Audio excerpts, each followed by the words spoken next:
Class 7th, Chapter 2, Rational Numbers. We have 4 operations: plus, minus, divide, multiply.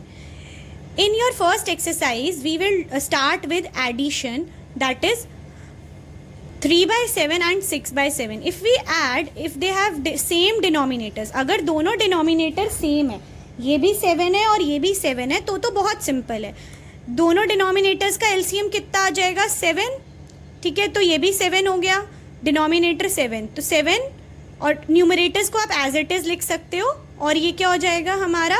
3 + 6 = 9 + 7. तो ये तो simple हमारा addition था, in which denominators have same base. For example, now we have different denominators, 3 or 2. This is 4/3 plus 5/2. In these rational numbers we have 2 different denominators. तो अब हम इसके हमारे पास 3 स्टेप्स हैं. ठीक है, तो हम लोग पहला स्टेप करते हैं, स्टेप 1. स्टेप 1 में आप लोगों को क्या करना है? 3 और 2 का एलसीएम लेना है. एलसीएम ऑफ 3 and 2 क्या होगा? LCM of denominators 3 and 2 is 6. फिर हम चलते हैं स्टेप 2 पे. स्टेप 2, अब हमने एलसीएम लिया था 6 पहले स्टेप में, उसको लिख दिया हमने डिनोमिनेटर में 6. ठीक है, तो ये भी डिनोमिनेटर है और ये भी डिनोमिनेटर है, तो D for denominator, D for divide. ठीक है, दोनों डी से हैं तो मतलब दोनों डिनोमिनेटर्स को डिवाइड करना है. 6 को 3 से डिवाइड करेंगे तो कितना हो जाएगा? 2. और उसी के न्यूमरेटर से मल्टीप्लाई करना है, तो 2 × 4. प्लस का साइन है क्वेश्चन में, तो प्लस का साइन लगा दिया.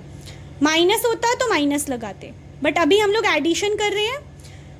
नाउ यही डिनोमिनेटर 2 से भी डिवाइड होगा, दोनों डिनोमिनेटर हैं, दोनों को डिवाइड करेंगे. 6 / 2 3, और वो उसी के न्यूमरेटर से मल्टीप्लाई हो जाएगा, 5 × 3. नाउ थर्ड स्टेप क्या होगा हमारे पास? इनको मल्टीप्लाई कर देंगे. 2 × 4 8, 5 × 3 15. ऐड करना है, दोनों को ऐड कर दिया और डिनोमिनेटर में जो 6 था वही रहेगा. ठीक है, अब ये स्टैंडर्ड फॉर्म में है तो हम इसे एज इट इज़ छोड़ देंगे. अगर ये स्टैंडर्ड फॉर्म में नहीं होता तो हम इसको स्टैंडर्ड फॉर्म में चेंज करते. अब एक और एग्जाम्पल लेते हैं.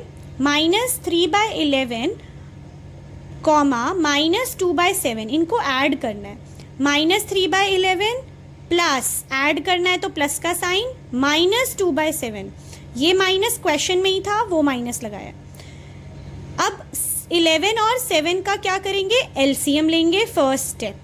ठीक है, अगर किसी को एलसीएम नहीं आता लेना तो मैं बताती हूँ हम लोग कैसे लेते थे एलसीएम. 11, 7. ठीक है, अब हम क्या करेंगे? 7 से डिवाइड करेंगे, 11 तो डिवाइड नहीं होता तो 11 ही लिखेंगे, यहाँ 1. नेक्स्ट 11 से करेंगे 1 1.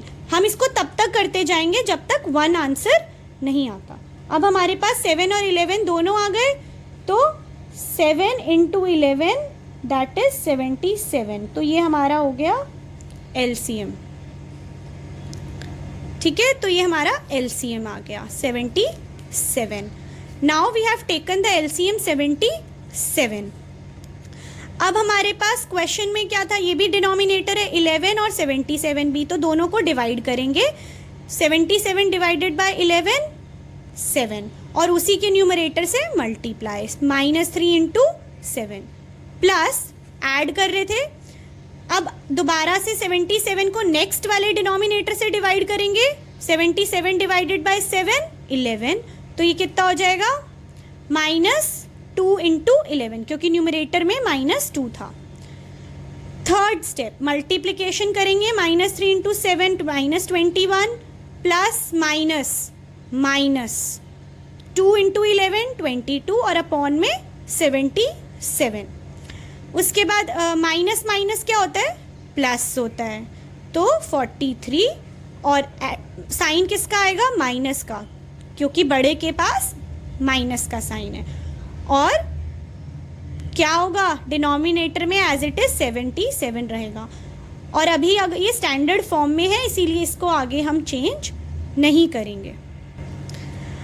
अब हमने सिंपल एडिशन करा था, अब हमारे पास कुछ एडिशन की प्रॉपर्टीज़ हैं।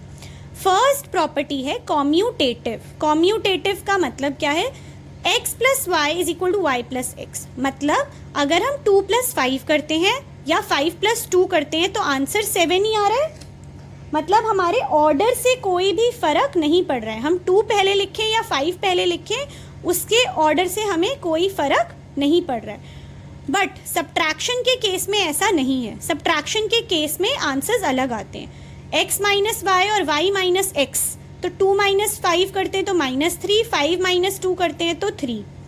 LHS is not equal to RHS। इसका मतलब सब्ट्रैक्शन के केस में कॉम्यूटेटिव जो है प्रॉपर्टी वो एग्जिस्ट नहीं करती। नेक्स्ट है एसोसिएटिव।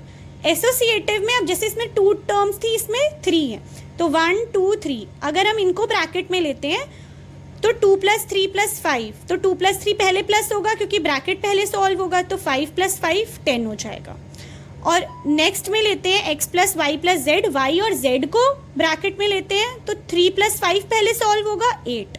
तो हमारे दोनों 10 इक्वल आ रहे हैं, मतलब LHS इक्वल है हमारे RHS के। सो एसोसिएटिव जो है एडिशन के लिए ट्रू है बट सब्ट्रैक्शन के केस में एग्जिस्ट नहीं करती। थर्ड प्रॉपर्टी है एडिटिव प्रॉपर्टी, एडिटिव आइडेंटिटी की प्रॉपर्टी। इसका मतलब होता है अगर हम 0 ऐड करते हैं तो नंबर इट सेल्फ आता है। x में 0 प्लस करेंगे तो x ही आएगा, 0 में x प्लस करेंगे तो तब भी x ही आएगा। मतलब 0 में हम लोग कोई भी नंबर ऐड करें, 2 प्लस 0 2 और 0 प्लस 2 भी 2 होगा, तो उससे कोई फ़र्क नहीं पड़ता कि नंबर क्या ऐड हो रहा है। अगर 0 से ऐड हो रहा है तो नंबर इट सेल्फ आता है। दूसरी प्रॉपर्टी है एडिटिव इन्वर्स। एडिटिव इन्वर्स में क्या होता है, पॉजिटिव नेगेटिव हो जाता है और नेगेटिव पॉजिटिव। तो 2 का एडिटिव इन्वर्स क्या है, -2 और -5 का एडिटिव इन्वर्स है 5। तो प्रॉपर्टी क्या कहती है कि अगर हम किसी नंबर को उसी के एडिटिव इन्वर्स से ऐड करते हैं तो आंसर 0 आता है। सपोज 7 का एडिटिव इन्वर्स क्या है, -7, और इसे ऐड करते हैं तो क्या होगा, प्लस माइनस माइनस, तो 7 माइनस 7 0। ये आपकी एक्सरसाइज के क्वेश्चंस हैं, इनको आपको कैसे सॉल्व करना है, एक क्वेश्चन मैंने करके दिखाया है, बाकी के पार्ट्स आपको खुद सॉल्व करने हैं। x is equal to 5/7, y is equal to -3/2, ये आपको क्वेश्चन में गिवन है। और आपको कॉम्यूटेटिव वाली प्रॉपर्टी जो थी x प्लस वाई और y प्लस जेड को प्रूफ करना है, वेरीफाई करना है, ठीक है। तो वेरीफाई करते हुए हम इक्वल टू का साइन नहीं लगाते हैं क्योंकि हमें अभी वेरीफाई करना है, हम कर नहीं दिया। तो हम लोग क्या करेंगे, बीच में एक लाइन ड्रॉ करेंगे, एक तरफ LHS एक तरफ RHS। LHS देखते हैं, x की जगह पे x की वैल्यू और y की जगह पे y की वैल्यू। सेम मेथड से हमने सॉल्व किया, 7 और 2 का एलसीएम लिया 14 डिवाइडेड बाय 7 कितना होगा 2, और उसी के न्यूमरेटर से मल्टीप्लाई, तो 2 × 5 10। फिर से 14 को 2 से डिवाइड किया 7 और उसी के न्यूमरेटर से मल्टीप्लाई 21। प्लस माइनस का साइन आया तो माइनस, जहाँ पर भी 2 ऑपरेशंस होंगे वहाँ पे आपको सिंगल ऑपरेशन बनाना ही पड़ेगा। 10 माइनस 21 तो -11/14, क्योंकि प्लस माइनस माइनस होता है और बड़े के साथ का साइन। अब RHS देखते हैं, y प्लस एक्स, तो y क्या है हमारी, y की वैल्यू पुट करी -2/3, x की वैल्यू पुट करी 5/7। उसके बाद दोनों 2 और 7 का एलसीएम ले लिया, 14 को 2 से डिवाइड किया 7 और उसी के न्यूमरेटर से मल्टीप्लाई किया, तो -3 × 7 -21। अगेन 14 को 7 से डिवाइड किया 2 को उसके न्यूमरेटर से मल्टीप्लाई किया 5 × 2 10। वापस सॉल्व किया, प्लस माइनस -11/14, तो हमारा LHS और RHS इक्वल आ गया, तो मतलब कि ये वेरीफाइड है। या आपकी फर्स्ट एक्सरसाइज का क्वेश्चन नंबर 6 है, x is equal to 1/5 and y is equal to 3/7। आपको क्या प्रूफ करना है, -x प्लस वाई और minus x plus minus y. जब भी वेरीफाई के क्वेश्चंस आते हैं सिंपली आपको जो वैल्यूज़ दे रखी हैं उनकी जगह पर पुट करनी है। अब हमने 1/5 प्लस 3/7 किया, 5/7 का डिनोमिनेटर एलसीएम लिया 35। सेम मेथड से सॉल्व कर दिया, 35 divided by 5 7, 7 into 1 7, 35 divided by 7 5 and multiplying by it's numerator 3 into 5 15 और सॉल्व कर दिया। बाहर माइनस का साइन है तो एज इट इज माइनस का साइन आ गया। आरएचएस में हम लोगों ने क्या करा, पहले एलसीएम लिया, उस पहले ब्रैकेट्स को हटा के माइनस के साइन लिए और फिर हमने उनका एलसीएम लिया और आंसर दोनों में सेम आ रहा है, -22/35 -22/35। तो ये हमने इनको वेरीफाई कर दिया। ये क्वेश्चन आपकी नेक्स्ट एक्सरसाइज का है, -5/9 फ्रॉम -7/9। सब्ट्रैक्शन करनी है, कुछ भी अलग नहीं है इसके अंदर। -7/9 फ्रॉम यानी इसमें से माइनस करना है तो पहले इसको लिखेंगे -5/9। इसका क्या मतलब है, ये माइनस का साइन जो है वो क्यों आया है, क्योंकि हमें सब्ट्रैक्शन करना है और ये माइनस का साइन आपके क्वेश्चन में ही था, ये वो है। तो दोनों का डिनोमिनेटर सेम है तो सेम 9 लिख दिया, -7। अब दो ऑपरेशन से तो एक बनाना है, माइनस माइनस प्लस और ये हो गया 5, प्लस माइनस माइनस करेंगे तो -2/9।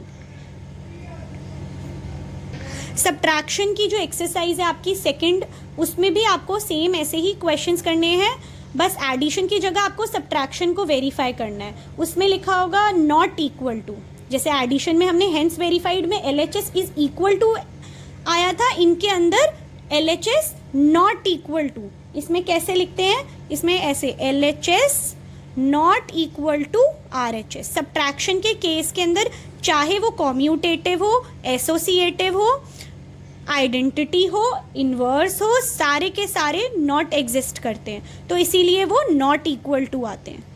ठीक है, तो आप लोगों को पहली 2 वर्कशीट्स करनी है, वर्कशीट 1 और 2 चैप्टर 2 की।